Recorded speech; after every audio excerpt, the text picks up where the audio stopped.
Let me ask you, it's been 2 weeks since this has occurred. Why did you not talk about this at all? I wanted to talk to you. Hey, baby. I like that answer.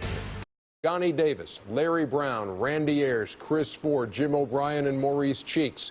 Now it's George Karl's turn, and we turn to Iverson's college coach, John Thompson, to pose all the right questions to the answer. I often hear people say, who can coach Allen Iverson? Who can coach you? You can answer that. I know I can. That's why I'm asking you the question. You. Can I call you all kinds of dirty? You have before. Will you come on time to practice? Will you come? Yeah, What's this about practice? Do you get sick of hearing that? I'm sick of hearing it. It's just blown all out of proportion. I mean, that was a day that honestly I wish never would have happened because, it was a situation about the trade talks and all that stuff going on, and I had just met with Billy and Coach. They assured me that, I would be in Philadelphia, and, that was the whole thing, talking about the trade. Listen, we talking about practice. Not a game, not a game, not a game. We talking about practice. I didn't mean it like I don't care about practice or anything like that. I was just saying we having a press conference, and that's all y'all talking about is practice. And the worst part about that whole thing is when a kid comes up to me and says, Allen, I don't like practice either. I can't, and I got to straighten the kid right then. How many practices did you miss at Georgetown? I know I didn't miss any practice at Georgetown. I know I didn't miss any. People come up to me and ask me all the time, did Allen miss practices at Georgetown? Allen wasn't crazy enough. What was the most delightful thing that happened for you while you were playing in Philadelphia? Getting drafted. And then just to be the first pick, it meant something to me because, a lot of people growing up said I couldn't be an NBA basketball player. I was too small. I was too skinny. I couldn't play right.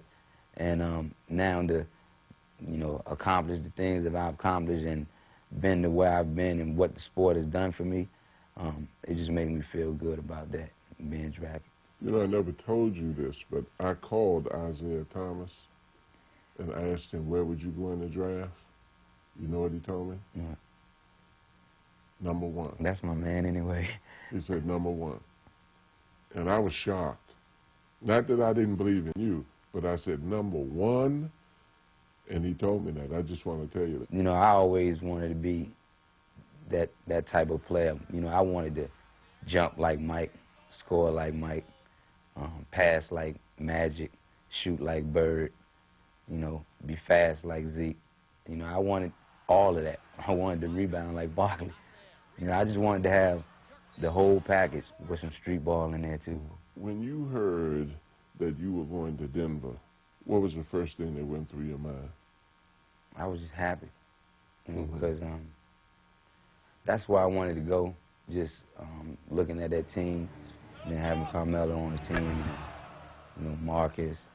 It just seemed like a great situation for me, and it just seemed like something that I want to be a part of, and I felt like I had an opportunity to win a championship if I got a chance to be on that roster. How do you envision your transition to Denver? In my heart, I'm a basketball player, and I know how to play basketball with the best of them, and I know how to adjust to situations.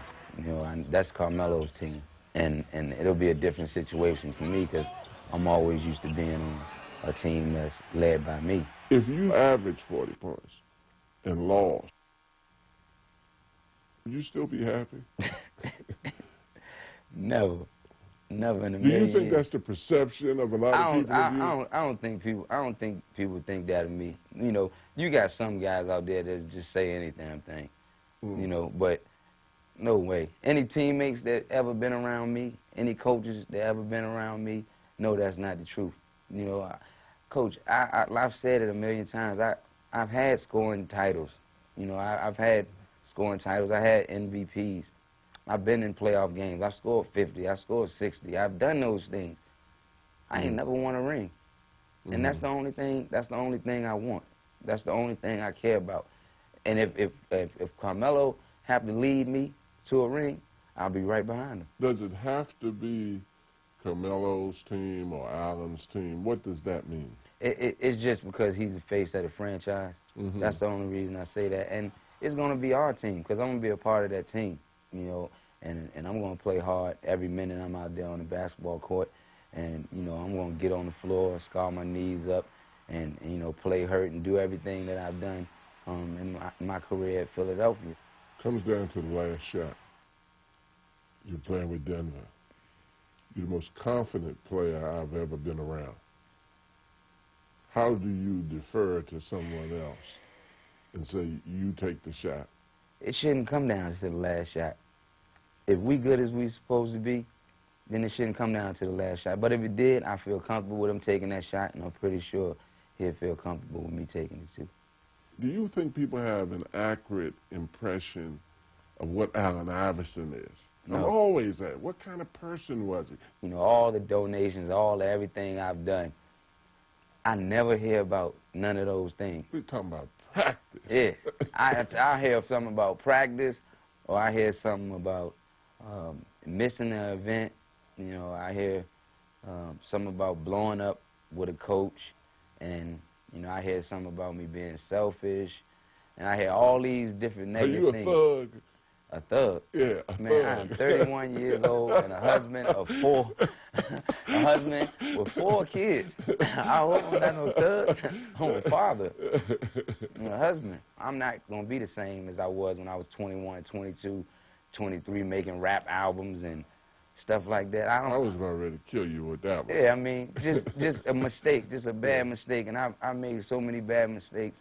And I'm just hoping that I'm at the point to what I've learned from, and I know I'll continue to make mistakes, but not as serious as the mistakes that I've made. If I'm not getting older and much more mature at 31, then something's wrong. If you're not, you're stupid. Yeah. Kenny, let's talk with the exception of Kobe Bryant. And I said that this is his opportunity to have what I call the Shaq effect, to where he could come to a team and he could make everyone better just by being on the floor and making one of the greatest scorers in the game, Carmelo Anthony, his shots easier, and you can't double team him anymore. Where before, this will be the first time Carmelo could go through a whole game. I don't think there's a person out there who follows the NBA who doesn't look forward to seeing these guys play together and see what this is going to be like. What's your biggest question mark in terms of this? My biggest question mark is what position is he going to play? Is he going to play the point guard position? Because, one, he's never really played it for a full season or for a long period of time. He's always been a shooting guard. But J.R. Smith has proven himself as being the shooting guard there. But do you slide him to small forward? You put Carmelo Anthony at power forward now, and you put him against the likes of Kevin Garnett and the Rasheed Wallaces when they come in town? Who plays the point guard position? Is Earl Boykins the starter? And you have a small backcourt. So if that's the biggest question, what position will he finally settle in at and play the bulk of his 35 out of the 40 minutes?